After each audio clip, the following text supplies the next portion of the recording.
everyone. Welcome to the Hub tonight.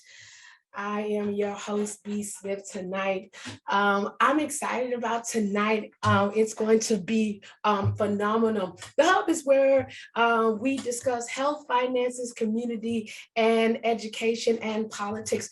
We're here the first Friday of the month, and you can even go back and watch us on YouTube as we have new guests, new topics that will not only inspire you, but educate you as well. The Hub is where ministry and community connect. Hey, Facebook, how y'all doing? Would y'all like, share, and tag someone? Tonight, we have a phenomenal topic. Are you really disabled? And so if you have questions, you can put them in the chat. You can put them in the comments. We have a guest tonight. Her name is Miss Trinetta. I have her bio, but she is as sweet as pie. She told me to call her Trinetta because I was trying to call her Miss Sanders, but Trinetta it is. If you could like, share, and tag, invite someone to come in to the room tonight to be a part of this great discussion. We want to give you a plethora of information. So welcome to the Hub Top Show. And as I said, I'm your host tonight, B. Smith, and I got Miss Trinetta Sanders with me tonight. And let me just give you a little bit of background information about who she is. Trinetta is a disability adjudicator for the state of Missouri. In 2015, she began working for a disability representative company, but eventually she transitioned to the other side of the process and went to work for Disability Determination Services, or as they call it, DDS, a division of Social Security Administration. Trinetta enjoys her job. She enjoys her job. She enjoys having the opportunity to help people at a time when they really need it.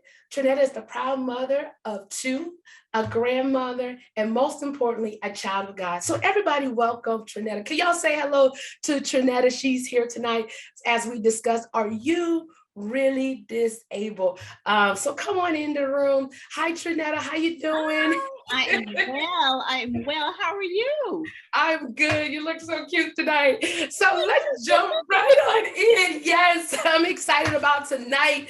I see you've been doing a lot of great things. And as we talk about Social Security and disability tonight, I pray that this information is helpful to someone. So we're going to just jump right on in. We do have a few questions. And as I said before, you all just put your questions in the chat. Say hello to Trinetta as we jump right on in. So the first question I have, what exactly is Social Security disability? Because a lot of people don't know exactly what it is, and there seems to be at times a lot of confusion in what it is. So just give me a heads up about what it is regarding Social Security disability. Social Security well, first of all, good evening, everyone. Good evening. It's so good to see you all, and thank you so much for having me here this evening. Social Security disability, according to Social Security's standards, that is when you need an income. You've been injured and you need an income, but you're not necessarily old enough for Social Security retirement. They are two separate things. So whenever people hear that, oh, you work for Social Security, yeah, well, I want to know about my, I don't do that kind. So it's a whole different ball of wax. But with Social Security disability, that's the key word, disability. You have to be disabled by Social Security's standards to receive this income. Now, when we say disabled, does that necessarily mean they have to have like a doctor's note saying they're disabled, or it could have been something that they were born with? How do they get that classification of disability? Very good question. Or being disabled, I should say. Right. It's very good question, because there are so many. That definitely needs to be understood and defined. According to Social Security, disability is defined in three parts, okay? It's if an individual is considered disabled if they have medically determinable physical or mental impairment, or a combination of impairments. If the impairment prevents them from doing SGA, or substantial gainful activity, which is basically working to bring an income to sustain, life. And if the condition is expected to last or has lasted at least 12 months or going to result in death. Those three components is what makes it that's disabled by Social Security standards. So it can't be, my leg hurts. That's a symptom. Why does your leg hurt? Have you gone to a doctor? Has a doctor said, you have XYZ 1, 2, 3? It has to be supported by medical records. Okay, that's good to know. So you all hear that. It has to be supported by medical records, documentation. You can't just be coming in talking about you got back spasm and now you want to claim that you are disabled. There must be some medical documentation regarding your disability and the things that's a symptom. And so what is happening upon these symptoms and what is the greater expectation of it? You know what I'm saying? So my question is, and I always get this confused. What is the difference between SSDI, which is Social Security Disability Insurance, and SSI, which I think is Social Security Income? Am I correct about that? Very close. It's okay. Supplemental Security Income. Okay. SSDI, Social Security Disability Income, that insurance, that is granted when you are injured and have been found to be disabled by Social Security standards, as we just discussed, but you paid FICA taxes while working for XYZ number of years. So you have earned, if you will, the right to have a SSDI. Okay. SSI, which is Supplemental Security Income, that is when you don't have enough quarters of coverage, meaning you haven't worked long enough in order to qualify for SSDI. It means but you are disabled and you need the income. Okay, so you have to be disabled for that as well.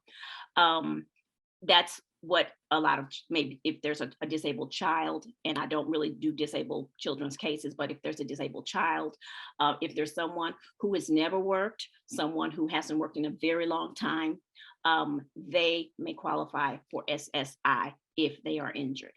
Okay. Is there a possibility that you can potentially get both of them if you worked and then now you worked in the past and now you're disabled? So could you possibly qualify for both of those type of benefits? Excellent question. Yes, ma'am. It is possible. With that, what my office does, we don't really focus on if you qualify for SSI or SSDI. We focus on the medical aspect of the claim to find out if you are disabled or not. So you guys are making the determination if you're disabled or not. So I would bring my claim to you and say, these are the symptoms and different things in my medical documentation. And you would necessarily say yay or nay, or if I needed to go back and kind of get some additional documentation to present my case to you. Kind of. Okay, yeah, kind of, sort of. Almost, I got it. You got an idea. Well, the process, what if you want me to tell you about the process? Yeah, give us a little bit of the process. Okay, the process is if you find yourself to be disabled, if you're going to be out of work, as the definition said, for at least, or have a condition that's going to last at least 12 months or longer, or result in death, and the other qualifications as well. What you would do is you would go to your local Social Security office, or you would want to log online to ssa.gov and look under there for the disability application. You complete that information with your local Social Security office. Okay. After they vet the application, then it's sent to Disability Determination Services, which is where I am. And then from there, we do the medical aspect of it.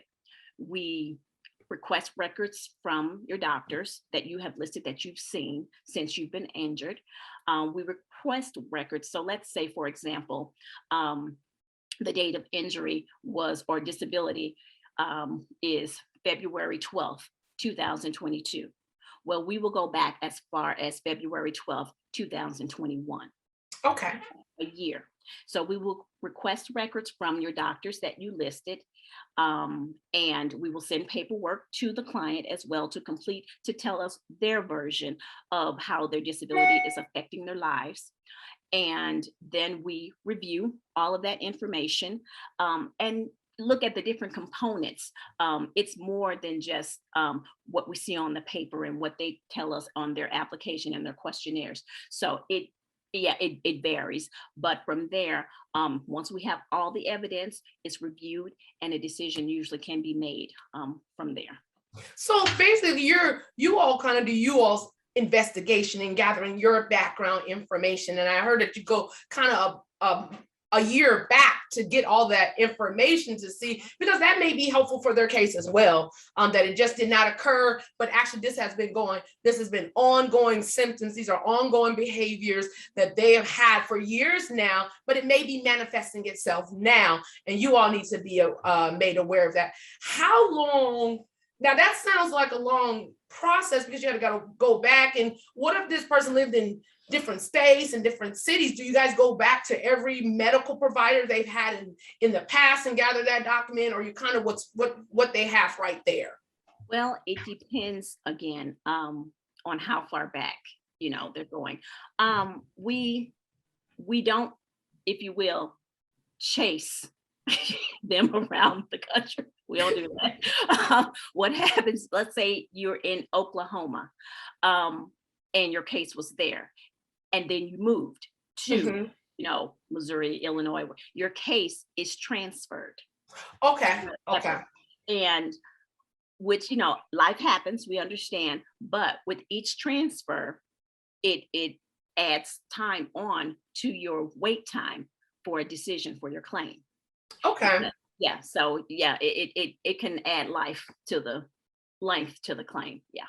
And I can see that happening due to you got to get this information and that information and kind of putting it together. Now, Trinetta, we do have one question, and the question was, does it differ in various states? I know we're all going through the SSA.gov to complete that process, that initial application, but do you know if it varies state by state in the whole entire process? Well, it depends on what it is, but no, for the most part, it does not, because it is a federal program. It is reviewed in each state, but the rules for disability, it's the same across the board. Okay, so it's the same rules and different things like that. So you got to do the same process, get the same paperwork, and submit those same documents. Yeah. Now we do have one more question, and it says, should you enlist help from an attorney to assist with completing documentation not to get denied? I can't say yeah or nay, so I will let you say it, Trinetta. Oh, okay. Put me out there. Honestly, but that's what I'm here for. Honestly, should you? That's subjective. It depends on if you need that help. The initial level and the reconsideration level, which is the first two levels, you can do it yourself. If you can fill out a job application. Okay. But you just have to stay on top of it. You have to, don't disregard mail that you receive. Don't disregard phone calls, requests for information. Don't disregard it. But at the first two levels, yeah, you can fill out the application really on your own. It's at the hearing level is when I would say that, yeah, you would probably want to get somebody to represent you, because that would be in your best interest, because it's a hearing, not like Law and Order kind of hearing. We all love Law and Order. Yeah, nothing like that. Nothing like that. But you do go before the ALJ, or the judge, who will review information for you, for your claim. and it's good to have a representative who can speak there and knows the lingo and, the ins and outs and all of that, and can prepare you for the hearing. But the first 2 levels, honestly, you can really do it on your own. Okay, so you guys heard Trinetta. At the hearing level, that's probably potentially where you could go and get an attorney to help represent you. Some of that lingo, the attorney lingo, and some of those things you may not understand. So just reaching out to someone that you may know that can be helpful, that is an attorney that can give you the proper assistance that you need. So my question to you, Trinetta, it's a twofold question. If someone is preparing to apply, is there any things they need to be doing? I know you talked about the paperwork, and I know if they're moving or whatever, they need to have all of that, and staying on top of it is key. I heard you say that. What are some of the critical things that they need to look for when you talk about staying on top of things? Is it receiving a phone call? Is it receiving a letter? What kind of things do they need to look out when you say staying on top of it to make sure their claim is adequately and appropriately being processed? Okay, so I'm gonna try to make from point A or A to Z as simple as possible. Because it can get a little muddy in some areas, but okay, so completed the application. Okay, but to answer your question, before the application, signs, symptoms, labs. Okay. That's what's important. Signs, symptoms, labs. Okay. Signs. I have constant headaches. Okay. That's a sign. I'm a symptom. I'm sorry, it's a symptom. The sign, I go to the doctor and the doctor evaluates me. The doctor runs CAT scans, MRIs, X-rays, whatever is needed. Those are the signs. He does the investigation of my symptoms. The labs, that goes on. I'm sorry, I got ahead of myself. The labs go on. That's the X-rays and the MRIs and the blood work and all of that. So if you're getting treatment, not just, I haven't been feeling well lately. Okay. Have you been to the doctor? You don't want to jump over the doctor straight to Social Security. Disability, right? Like, I'm calling SSA.gov right now. I'm done with the doctor. I'm not even going. Okay, I'm sorry. But so yes, you've got to make sure that you've been trying to get some treatment for the conditions, because it could be something that medication could take care of, therapy could take care of. You just try to go from there. And then, but if it's something that's debilitating and keeping you from being able to work, being able to do a 40-hour work week, being able to keep your job, then that's when Social Security will get in. Inhibiting your normal day-to-day functions could be also a sign. That thing that maybe that persistent backache that's keeping you're calling out week after week, and it's really a nagging thing. That's a persistent thing that's constantly kind of taking you out of that normal work function or your day-to-day. Now, I do want to ask you this. So I think about mental health as well. When I think about depression and those different things, would that still classification come under that disability? Could I apply for this SSDI if I have some type of mental health condition as well? Absolutely. Absolutely. Okay. It is still considered, can be considered a disability, and a mental allegation, be it depression, anxiety, schizophrenia. I mean, the list goes on and on. If you can be diagnosed with it and it is debilitating and keeping you from being able to earn a living or to sustain a job, then yes, it's absolutely something you can apply for. Yeah, the reason why I asked it, because I think, and I think the audience can agree, we normally think about physical disability and those, and that's the big question. I know cancer's out there, and that's a big one. And I think a lot of people believe, okay, because I got this diagnosis and I got this diagnosis of cancer, now I need to go and see if I can get the Social Security disability insurance or benefits. Is that true? Is it always because I have a certain diagnosis that, you know, as society sees is very critical as a reason why I should apply for these benefits? Again, it depends on if you're going to be, it's going to last at least 12 months or result in death. Okay. That's something to keep in mind. Now, with cancer, a lot of people for so long, or still do, think that cancer, shoo in. No, not necessarily. Because cancer, bless God, is curable. Oh, okay. Depending on what type of cancer you may have, it can be curable.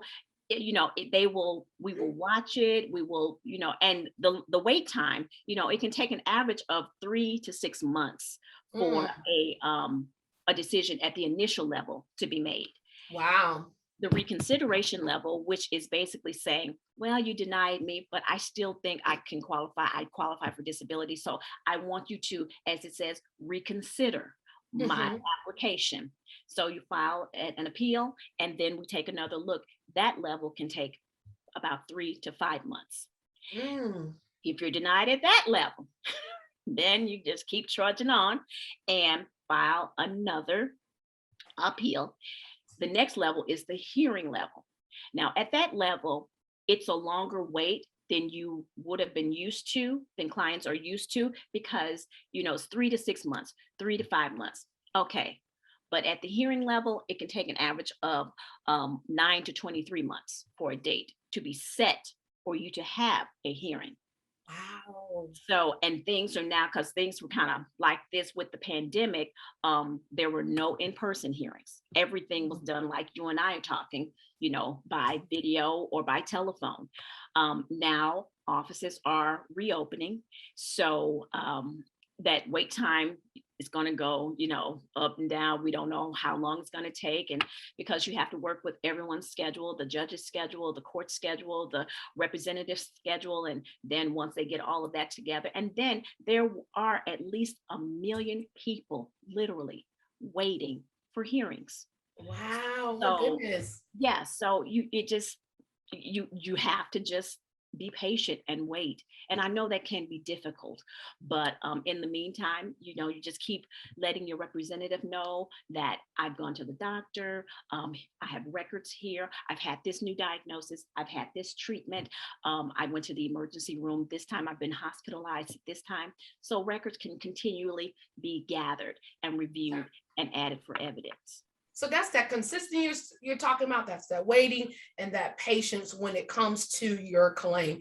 Oh, wait, we do have a question. I think a couple people had this question. If you are a disabled veteran, can you apply for this too? And if so, what's the process of doing it? Is the same process or anything different? Let us know.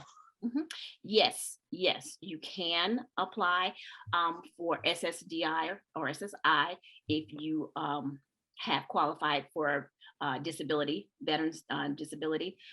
Understand though, there is a difference. It is not the same.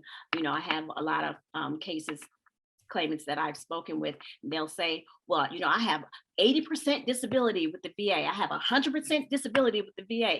Oh, okay.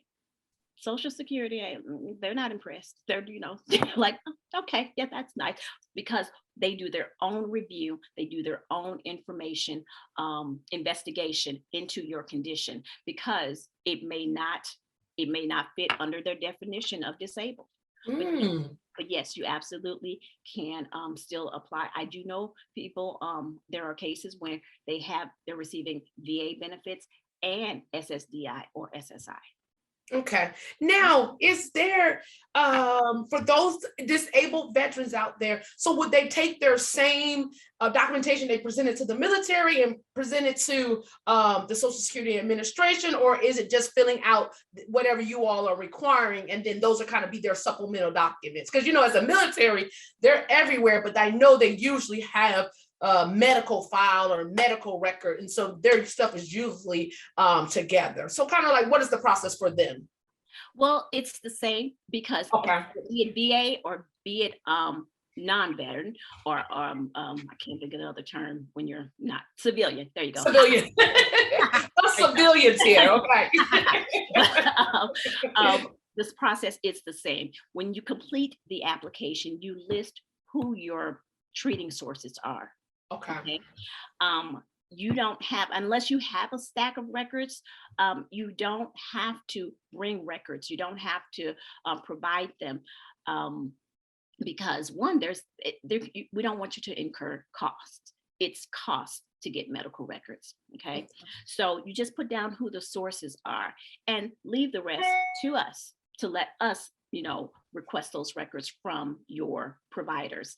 But yes, the same records that were used at the VA, usually VA hospitals or, VA doctors, then we would request those records to review for an SSDI or SSI case. Okay, that's great information. You all keep sending in your questions. This is great information. So a little bit of recap. Ms. Sanders talked about knowing your signs, the symptoms, getting your labs done, completing the application, being consistent, waiting. It is seems like a lengthy process, but you have to be consistent in getting your documentation in. Now, I do see another question online here, Trinetta. What if doctors will not complete the paperwork that you need to send in? And yes, there are those. Oh, really? So they say they don't want to get involved. No, basically. So what you can do is request from them. And hopefully there wouldn't be a charge, but traditionally what we advise is that you request the last 6 months of medical records. Okay. And that because really I don't really send out any paperwork that doctors need. Primarily, what part of the process that I did not mention is when we get your application and your documentation for your application, the first thing we do is send out an activities of daily living questionnaire, or AKA ADLs. And we send those out along with a work history questionnaire. So the 2 questionnaires that you are right off the bat, across the board, across the country, whatever, those are the 2 things you're going to get. Those are for the claimant to complete. You don't take those to your doctor. So really, there's no paperwork that's really needed from the doctors. Sometimes it'll be difficult to get medical records from them. They'll drag their feet, or they don't want to release them, or whatever. Well, don't worry, we'll fight that bad. That's our problem. Okay. Yeah. That is something you all would do. You all fight that, because technically your role, and I think in my mind, you all are the investigators. So you all are gathering all of this information. You're going to gather your own documentation. So to fill out those 2 forms and then go back and then go to the representative and ensure those things are turned in, so you all can basically start your investigation process. Correct. We do have another question. Is there an age requirement for SSDI? Not an age requirement, a quarters of coverage. You have to have had worked enough to paying FICA taxes, because whenever you get paid, whenever you work, you pay FICA, the FICA that you see on there. You're like, who is she? Yeah, that's who she is. She's taking all my money, taking all my coins. I don't know FICA. So, but yeah, that is FICA taxes that go towards SSDI and things of that nature, so you can qualify for SSDI. So no, it's not so much an age requirement, though. Usually teenagers, children, they don't have, they haven't worked, they don't have any money. So yeah, so yes and no. Children, of course, but for an adult, no. Okay. And then one more, someone asked, do they do back pay? If you've had it for a significant while, you've kind of been going through this lengthy process and you finally won that hearing. Now, do they actually back pay you for all that time you kind of been fighting to win? Oh, okay. Y'all ready? Okay, buckle up, everybody. Get ready. It's coming down tonight, y'all. This is the part where I said it gets muddy. Okay, here we go. Back pay. Well, with back pay, yes, there can be back pay. Social Security requires, and this is something I just know, but it's not something that I do, okay? Social Security requires a 5 full month waiting period if your claim is approved for SSDI, okay? So for example, let's say you file your claim, it is reviewed, be it whatever level, and your onset date of disability is found to be October of 2020. Okay. There's I said the 5 full month waiting period. You would not be eligible for benefits until April of 2021. So if your onset date, your alleged onset date, AOD, is October 2020, and if you're approved, and the 5 full month waiting period, which is basically like saying we're just waiting to make sure you are disabled for enough time, April of the following year. So if your approval date, you got your claim approved today, which is what, May 6th of 2020, you would get back pay from April 2021 to May 2022. Okay, so potentially you can, because you got to do that waiting period regardless. Only. Now, as my brother used to say, it gets gooder. So it get gooder. So that's for SSDI. With SSI, there is no waiting period. Okay. There is no back pay. You get paid immediately because that is supplemental income. Usually people who qualify for SSI need the money right then. They don't have income, and it's based upon the resources, be it house, cars, anything that you could sell for money. That's Social Security takes as a resource. And if it's over a certain amount, then you don't qualify. Really? Okay. For the SSI, you can't get the money, right? We do the disability part, like yes, you are disabled, but the field office, they are the ones who do the resources. How much money do you have in the bank? How much you have savings? Do you have any investments? Do you own a boat? Do you own a car? Do you have a house? Any kind of burial plans, and do you just all of that they take into consideration. But if you are awarded and approved for SSI, those benefits can start immediately. But even if it's that same back pay from October to April, the example I just gave you, it will be paid out in increments.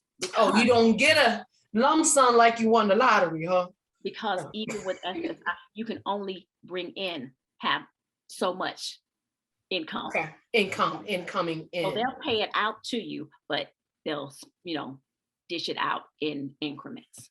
So if I applied for SSDI and I was in immediate need and I didn't have any income because I'm unable to work and I got like this critical things going on, I'm waiting for this to come through. Are there any other resources or anything else I can apply for to assist me? Because how would I be able to care for myself in the event that this is my only other option is to apply for Social Security disability and I'm in my waiting period? Are there any other resources? In the 5 month waiting period after it's been approved, is that what you're asking? You've been approved, you have to wait.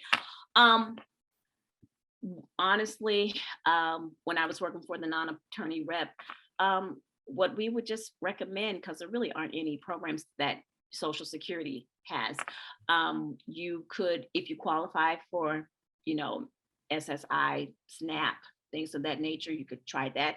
You can try local agencies in your area. United Way, things of that nature. But honestly, no. Wow, I've learned something new tonight on that aspect out there, because I definitely believe that people are strongly out there and they're in this kind of waiting. Is it going to happen? Am I going to get this disability that I so need? There was another question. Okay, so if you have never worked where FICA was taken out, so you don't qualify? I think that's the question. Not for SSDI, no. But they could apply for SSI. Okay. So did you all hear that? You can apply for SSI, but if you have not worked and there was no FICA taking out, then you cannot apply for SSDI. You don't qualify. You don't qualify. All right, so we're moving on. Come on, you guys keep putting your questions in the chat and we will keep fielding them to Trinetta. So I know you talked a little bit about the process. Now, and the waiting period and being consistent. What if I am denied and it is at the end of the process? What do I do now? I done applied, I done waited, I got all my paperwork, my signs, my symptoms. I went through this waiting period and I went through my hearing and now I have been denied and it's the end of the process. What happens for me? Well, that's not the end of the process. What? So if you went through a hearing to the hearing level, there is another level and it's called the Appeals Council. Appeals Council. And at that level, which is also a long waiting level, that can be 8 to 24 months for them to return with a decision. Yeah. But at that level, what they do is they review the evidence that was submitted at the hearing to see if they agree with the decision that was made. If they don't, they can remand it back to, there's 3 things they can do. They can remand it back to the hearing level. Okay. And you have to have another hearing. They can agree with it and uphold the denial. Or they can overturn it. Okay. Yeah, you are disabled. So it can go, it's one of 3 things. And you can go back to that. You can be remanded, I believe, back to the hearing level, I think 2 times. Okay. Then, wait, there's more. After the Appeals Council, if you don't have success at that level, then there's the Federal District Court. Because it's a federal program. So that's why it goes through Federal District Court. Okay. And if you feel that, you know, I am disabled, y'all need to see it my way, listen, and you have a representative who will take it that far, then yeah, you can take it to the Federal District Court.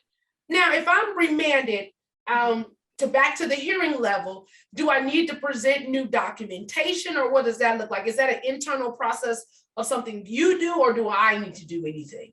That would be the representative, because remember, at the hearing level, you should have a representative. That's when you need to bring in your attorney at the hearing level. Okay. You need to have a rep at that level, yes. So that would be, you know, up for them to request any updated records that you may have. And then overturning it, I know you said they can agree with the denial. That means basically they agree that you are not disabled at this point. You're not going to qualify for these benefits. But if it's overturned, does that mean basically I've now won my appeal and I've won it that I am now disabled and I can't receive these benefits? Right. If they approve, if they disagree and they overturn it, then yes, it can mean that the claim has been allowed. Okay, great information. All right, Trinetta, we got another question out there for you. Okay. Is it true that most people are denied the first time? So glad you asked. That was a little bird told me that was true, but I don't know if it's real true though. It's a myth. It's one of the myths. It's a myth. Okay. It's not 100%. It really is based upon the condition, the evidence, you know, just all those components. But no, it's there are doctors we've been told that will tell their patients, oh yeah, you have to apply about 3-4 times before they, approve you. No, no. Wow. Your condition has to be severe enough. You have to meet all of the standards, check all of the boxes that Social Security requires under their definition of disabled to be approved. So no, it's not an absolute no. Okay. And I was wondering, I don't know if I asked this. I know we talked about disability. What about deformity? Like when people, maybe a loss of a limb or they were born, does that meet automatically criteria if I was born in the womb and I may not have the full function of my arm or my leg? Does that automatically kind of qualify you for disability or not? Really? Okay. No, usually no. Let me put it that way. Usually no. Social Security's, and we kind of say it lightly, but this is really it. If you have two of something and one works, you're good. That's kind of, be it even with, again, of those shoe in, oh yeah, that's a guarantee. Amputations, not necessarily. If you're blind in one eye, blindness, that can be a little touch, you can, maybe it depends on how severe and how that other eye is. So that's probably one of the, you have a better chance with that than if you're have an amputated arm or leg or, foot, hand. Yeah, Social Security is like, but if I have the ability to use one hand or one leg or 3 fingers, that does not technically guarantee that I am disabled. Because you can get a prosthesis. Okay, so because there's other options made available to you. Okay, I understand that now that you can. Now, who funds, you may not know, who funds those things if I'm unable to pay, if I need a prosthesis, do you know? Or is that a part of something that you all do or provide a resource to individuals? No. So you guys don't require any recommendations or anything. We will often say we are not medical professionals. Okay. That's good to know. I think that's great information because I would have never thought, because I do have another option potentially to get a prosthesis, and you're saying, well, if you get this prosthesis, then you're technically you're not going to fall in this disabled category. Yeah. Okay. Are there any more questions out there? Let me see. I think we have one more questions. I think this is funny, but I'm gonna put it out there. After the appeals council, I don't know if it's a question or a statement. It says after the appeals council, you can go to the federal. No, I'm sorry. We already had that one. Can you go back to appeals far back as the Reagan administration? That'll be a no. How far can you go back, Yeah, well, as I said, a year before your AOD. A year before your AOD. A year before your onset. Now, yeah, if your onset is 2012, we'll go back to 2011. I mean, that's just a year, a number I pulled out the sky, but they go back a year before your onset date. And, just because you allege it, because we get some doozies. I mean, I have some cases right now where they're alleging like 2006, 2003. Oh, what you been doing all this time? But no, we don't. Yeah, no. And you definitely wouldn't get paid back that far. I was just wondering. I know it was a joke or they were for real, but I believe they were for real. So you cannot go back until the Reagan administration. But you'll go alone. So a strong no, I see down there.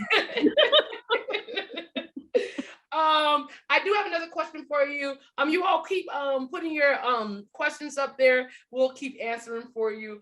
I want to ask you how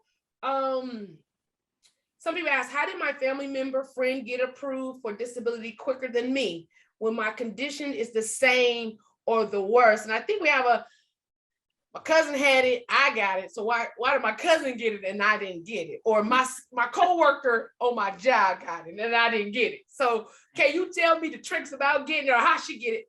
So just a little bit of feedback. If you kind of have the same condition and they got it quicker than you did, what happens in those instances? Honestly, I would have to say that is probably one of the most common comments, statements, complaints, irritations, whatever you want to call Really? it, that I hear from claimants. And my answer is one, you're comparing apples to oranges. Okay. They're both fruit, but they have different flavors. You cannot compare your claim to someone else's claim, because even though your neighbor, your cousin, your friend, whomever, has the same condition that you do, allegedly, you have not A, seen their medical records. Okay. B, you don't know the full extent. They may not even know the full extent of their condition. Okay. And also what really gets stops them in their tracks is mental disabilities are not visible always. You can't see them. If I have degenerative disc disease, then you see me walking and limp, and I may have a cane or on a walker, and or I'll have a brace on. You can see physical ailments, but you cannot see mental ailments. So you and cousin Juju got the same thing. Y'all sit and y'all swap stories about this hurt and I take this and I went to this doctor, he told me this and I got this treatment and yada yada yada. Okay, that's fine. But cousin Juju didn't tell you that he's also on medication for schizophrenia. That he's been diagnosed with major depressive disorder. He's also being treated for anxiety. He's been diagnosed with psychosis. He's not telling you all of that. So that's why cousin Juju got his money before you, probably. It's a possibility. It's a possibility. But I'll be like, cousin Juju, let me get some of your bread over there. That is so true. That is so true.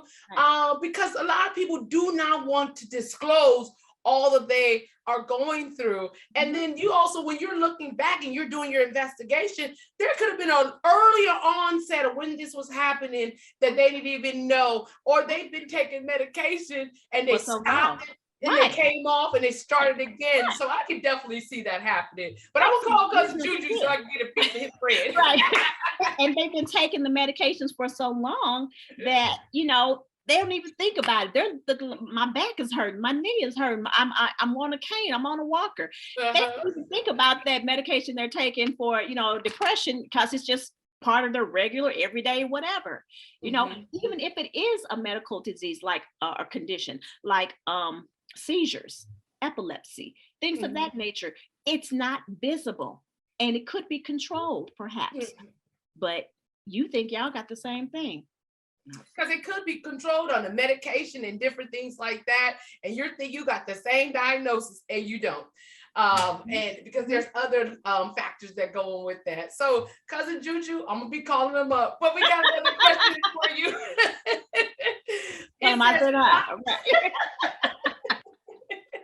It says, why is SSDI limited in the amount of time you can only be on it for certain conditions? They give an example, transplant patients. Okay, give me that question again. Why is SSDI limited in the amount of time you can be on it for certain conditions? Example, transplant patients. Well, very good question.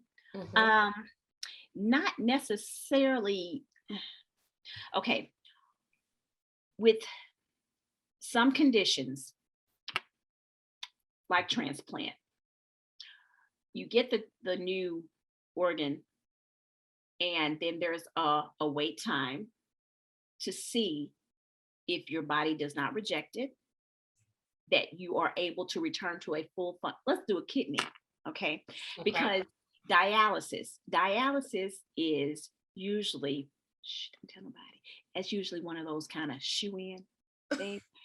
Honestly, if we hear that you are on dialysis and the paperwork lines up and all of that, then that's an automatic, usually approval allowance. Okay. Okay. So if you're on dialysis, let your representative, let your DDS examiner, let them know, because that is important information. So let's say the dialysis claimant who was approved and allowed gets a kidney. Mm-hmm. Well, then you're still on disability, but now we're going to watch your progress, and Mm-hmm. that's where it's called a CDR, or Okay. continuing disability review, and it can be 1, 3, 5, 7 years. It varies from case to case, depending on age and conditions and all of that. But what happens is we come back to your case and say, hey, how you doing? Coming along good? Um, we look at your doctor's records, the medical records. We look at how you're progressing, and if you're able to get up and start functioning and go back to work full time, then okay, fine. The benefits are not needed. You are disabled until or as long as Social Security says that you're disabled. Wow. Okay. Okay. So it's not and it's not it's not always a in time, in Okay. period to it. Benefits can go on until you get to full retirement age, and then it will roll over to full retirement benefits. Okay. Okay. So Okay. it can happen, it does happen, it has happened, it will happen. Okay. But in cases where you have conditions that can be corrected, healed, improved, then yeah, they will come around and review the claim again after so many years, or after a set period of time. And if it's improved, if it's better, if you're able to sustain a 40-hour work week, if you're able to work and bring in substantial gainful activity, then Mm-hmm. there's no need for those benefits. And so that's where it gets a little dicey sometimes, because you don't want people just to sit there and sponge off the system. Yeah. So you want you to get up and get back out and be a productive contributor to society. So yeah, that's how something like that might work. So they don't want you to rely on it long term if it's a condition where you could, because you could get a transplant and be really, really healthy and live and work for 30, 40 years and be fine.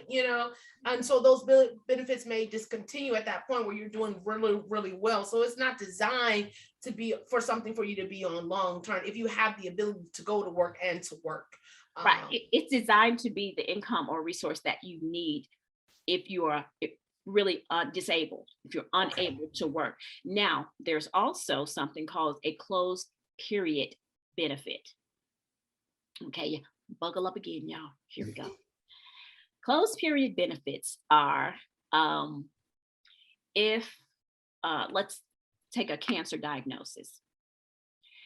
We got the symptoms, signs, and labs. Yes, it is a cancer diagnosis. And yes, it may be aggressive or whatever, but it's treatable. Okay. You're able to have the surgery. For example, prime example, I know someone, not a case, just know them personally, know someone who had prostate cancer. They are able to have surgery, have treatment, and get better because it was treatable. They did well with the radiation and all of that, and then they got a clean bill of health. They move on. Mm-hmm. But they were disabled for a period of time. Okay. Okay. So Social Security will at times award or allow for that time frame the closed period. So let's say you were diagnosed in June and your treatments ran until January. Mm-hmm. and you were able to go back to work. Mm-hmm. So you stopped working June 1st. And really, they look at the date that you, not so much when you were diagnosed, but when you were stopped, when you were no longer able to make SGA or make income enough to sustain yourself. Okay. Okay. So if that was June 1st, so onset date, June 1st. You Mm-hmm. had your treatments until December, and you were able to go back to work January 1st. Mm-hmm. So June 1st to December 31st, or the date that you went back to work, so January 1st, that would be your closed period. And you can get paid benefits from that time when you were out of work. It's Social Security basically saying, yes, you were disabled. Yes, That you were time not period. able to work during that time period, but now you are able, you have returned back to work, so you don't need the benefits anymore. So we'll just close that period and give you, benefits for that time. I think that's really good information because I don't believe that people know that they can apply for it and kind of get those benefits while they're unable to work. And then when they get back healthy, they can kind of get back into the role of working. We have a couple more questions and we're going to wrap it up because we're coming up on 8 o'clock. But I hope you all are enjoying tonight's topic. Are you disabled? I'm going to get to the rest of our questions before we transition to the end of our show. Trinetta, it's been great having you on. So let me get these couple questions to you so we can make sure we answer the audience. But I know she mentioned earlier that you can go to ssa.gov, and that's where you can go and get information. You also can go to fill out application, and then you also will be given, I believe it's given a representative as well, correct? When you go kind of, no representative? That's something not a claims representative, not attorney, right? No, that's okay, a rep. A rep is something that you would seek out on your own. Okay, the attorney rep. Yeah. Okay. That's okay. something you seek out on your own. Yeah. Thank you for the clarification because I'm about to give y'all the wrong information. definitely go to ssa.gov for additional information. So, Trinetta, I got a couple more questions before we finish up tonight. One of them is, what type of false claims have you experienced? False claims. Oh. I don't know that I can.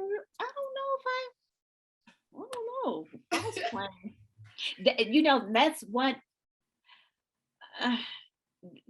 That's one thing. That's one reason the process can also take so long, because we have to vet each case so carefully.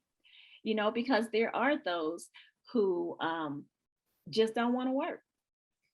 They just don't.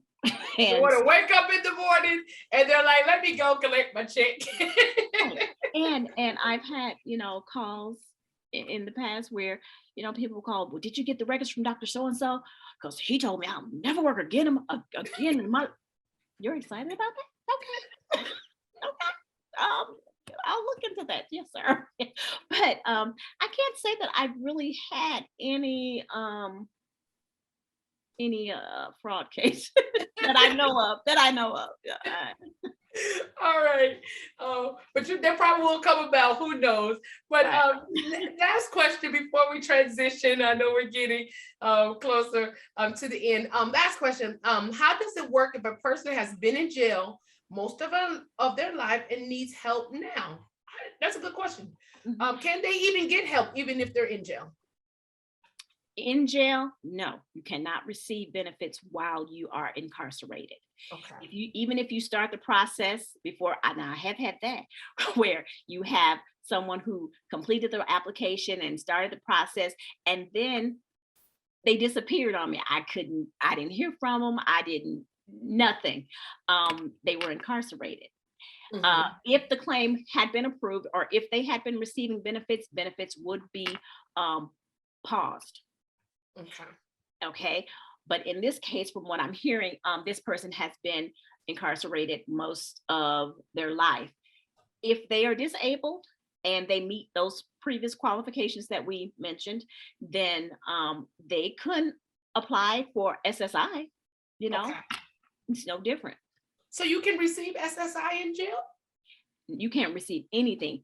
Okay. In jail. Okay. And see, I think I'm reading into it that they are out of, they were incarcerated. And then now they out.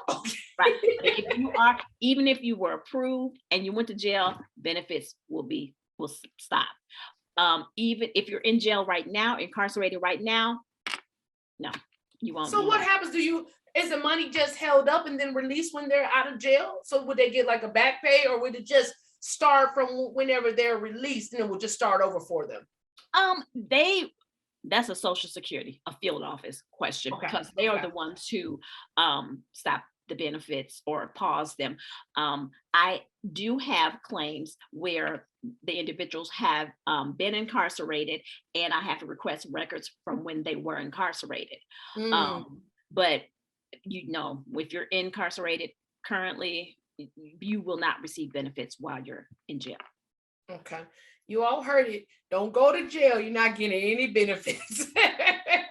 It's been a great night. I thank Trinetta for being on with us. I just have a couple announcements to give out to you all tonight. I hope you all enjoyed the topic, Are You Disabled? If you have questions or concerns, like I said, you could go to ssa.gov. As always, we always want to thank our sponsors, our House of God Worship Center family, our leaders, our guests, and our viewers. I have a couple of guests, and I would like to invite you all to join us for Jumpstart every Monday, Wednesday, and Friday at 7, and also every Sunday at 10:50 a.m. Also, we have Janetta says she's there. She is a part of our Jumpstart family, and that's how she's here with us tonight. As well as join us for our next Women of Divine Excellence book club. It's going to be on May 11th at 7 p.m. via Zoom. You can just go to our app and just hit the Women of Divine Excellence, and you'll go right on in. Also, get ready. We have funnel cake frenzy coming up, peach cobbler, banana split, cheesecake. We have all the good stuff. May 14th, 2 p.m. to 6 p.m. at 7400 Warwick Boulevard. If you were with us on April the 30th, you know we had an amazing time. There will be music, just fun and laughter. Come and show up. Also, how you can stay connected. Let me tell you.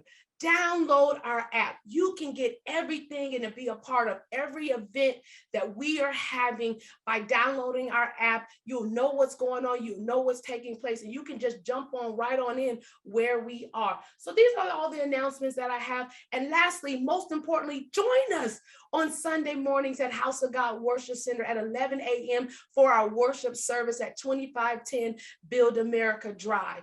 Those are all of my announcements. And before we go tonight, I'm going to have Trinetta come back on and just give us a couple ending pointers that she wants to have, or just say her goodbyes. And we thank y'all for joining us on tonight. Are You Really Disabled? So Trinetta, I send it over to you for any last comments before we shift off tonight. Well, if whomever, for the viewers, if you are in the position where you need to apply for SSDI or SSI, my encouragement and my advice is to make sure that you are dedicated to completing all of the information, all of the paperwork. If you are denied, don't let it be because of something you didn't do. You don't go to a doctor's exam that we schedule for you. You just blow it off. No, that information is needed. If we spend money to send you to the doctor, it's really needed. If we send you paperwork, complete the paperwork and send it back. It's really needed. If you go to the doctor, if you're hospitalized, you have any new diagnosis or procedures, let us know so those records can be requested, because it's all pertinent for evidence for your claim. But that I just pray that you don't have to come across my desk, honestly. But if you do, please do those things. But thank you all so much for your time. Thank you for your energy. Thank you for your attention. I really hope that you have gotten some good information that prayerfully you will never need. But if you do, know that the system is out there, the program is out there. And well, and thank you, House of God Worship Center, for having me. Thank you, and thank you, B. Smith. You were B. Smith tonight, right? We changed it up to B. Smith.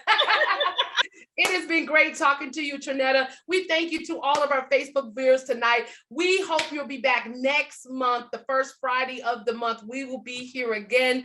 I hope you enjoyed yourself. And like she said, get the information, do what they ask you to do. So, sayonara, guys. See y'all later. Having a phenomenal night and be blessed. All right. Good night.